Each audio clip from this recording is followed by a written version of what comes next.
আসসালামু আলাইকুম, কেমন আছেন আপনারা সবাই? আমরা তো অনেক মুসলিম দেশ সম্পর্কে জানি। আজকে আমরা একটা অমুসলিম দেশ থেকে জানবো যে এই দেশে মুসলিমরা কিভাবে নিজের দিন পালন করে বা কত পার্সেন্ট মুসলমান আছে, তাদের জীবন ব্যবস্থা কেমন, সেই সম্পর্কে জানবো।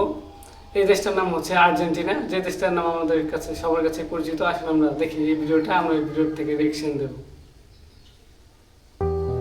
কখনো কি ভেবে দেখেছেন আর্জেন্টিনার ভেতরেই এমন একটি ছোট্ট সম্প্রদায় আছে যারা প্রতিদিন নিজের ধর্মীয় পরিচয় বাঁচিয়ে রাখার জন্য নীরব এক সংগ্রাম করে যাচ্ছে।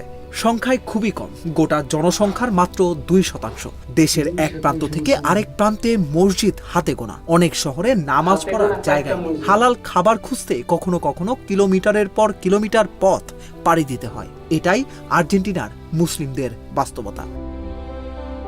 আর্জেন্টিনায় মুসলিমদের ইতিহাস অবশ্য নতুন নয়। 100 বছর আগে সিরিয়া, লেবানন সহ মধ্যপ্রাচ্যের বিভিন্ন অঞ্চল থেকে অনেক মুসলিম পরিবার সেখানে বসতি গড়ে তোলে। কিন্তু প্রজন্ম বদলানোর সঙ্গে সঙ্গেই শুরু হয়েছে আরেক চ্যালেঞ্জ। আজ অনেক মুসলিম পরিবারের সন্তান আরবি জানে না, তাদের প্রথম ভাষা স্প্যানিশ। ইসলাম সম্পর্কে জানার মতো নির্ভরযোগ্য স্প্যানিশ বই, কোরআনের ব্যাখ্যা কিংবা ইসলামী শিক্ষার সুযোগও খুবই সীমিত। ফলে অনেক তরুণ নিজের ধর্মীয় পরিচয় ধীরে ধীরে হারিয়ে ফেলছে। মুসলিমদের সংখ্যাও খুব বেশি নয়। রাজধানী বুয়েনোস আইরেসে কয়েকটি বড় ইসলামিক সেন্টার থাকলেও দেশের বিশাল অংশে মুসলিমদের জন্য এমন সুযোগ নেই। শুক্রবার জুম্মার নামাজ পড়তে অনেককে দীর্ঘ পথ যেতে হয়। অনেক এলাকায় ঈদের জামাতও নিয়মিত আয়োজন করা কঠিন হয়ে পড়ে। হালাল খাবারের নিশ্চয়তা সেখানে নেই। বিশেষ করে ছোট শহরগুলোতে মুসলিম পরিবারগুলোকে আগে থেকেই খোঁজ নিয়ে বাজার করতে হয়। অনেক সময় দূরের শহর থেকে হালাল মাংস সংগ্রহ করতে হয়। তবে সবকিছুর মধ্যেও আশার গল্প রয়েছে। বুয়েনোস আইরেসে অবস্থিত কিং ফাহদ ইসলামিক কালচারাল সেন্টার দক্ষিণ আমেরিকার অন্যতম বড় ইসলামিক কমপ্লেক্স। এখানে রয়েছে মসজিদ, লাইব্রেরি, শিক্ষা প্রতিষ্ঠান এবং ইসলামিক কার্যক্রমের ব্যবস্থা। এছাড়া আল আহমদ মসজিদ ও আত তাওহিদ মসজিদ বহু বছর ধরে মুসলিমদের ধর্মীয় শিক্ষা, সামাজিক কার্যক্রম এবং কমিউনিটি কেন্দ্র হিসেবে কাজ করে যাচ্ছে। ইসলামিক সংগঠনগুলো এখন স্প্যানিশ ভাষায় ইসলামী বই, অনলাইন ক্লাস এবং বিভিন্ন শিক্ষামূলক উদ্যোগ চালু করেছে, যাতে নতুন প্রজন্ম অন্তত নিজের ধর্ম সম্পর্কে সঠিকভাবে জানতে পারে।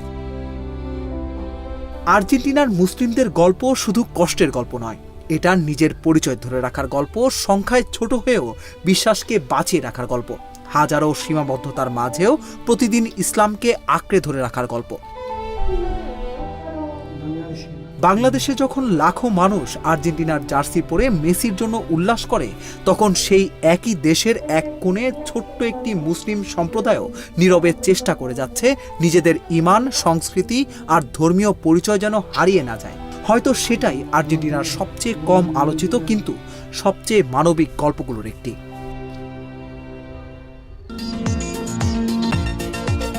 আমরা বাংলাদেশ একটি চ্যানেল ইন্ডিপেন্ডেন্ট নিউজ থেকে জানলাম।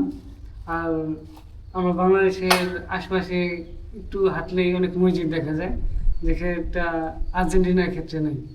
আর খাবারের দোকানও অনেক কিলোমিটার যেতে হয় হালাল খাবারের জন্য, যা আমাদের দেশে হালাল খাবার বিভিন্ন জায়গাতে পাওয়া যায়, যা আর্জেন্টিনাতে পাওয়া যায় না।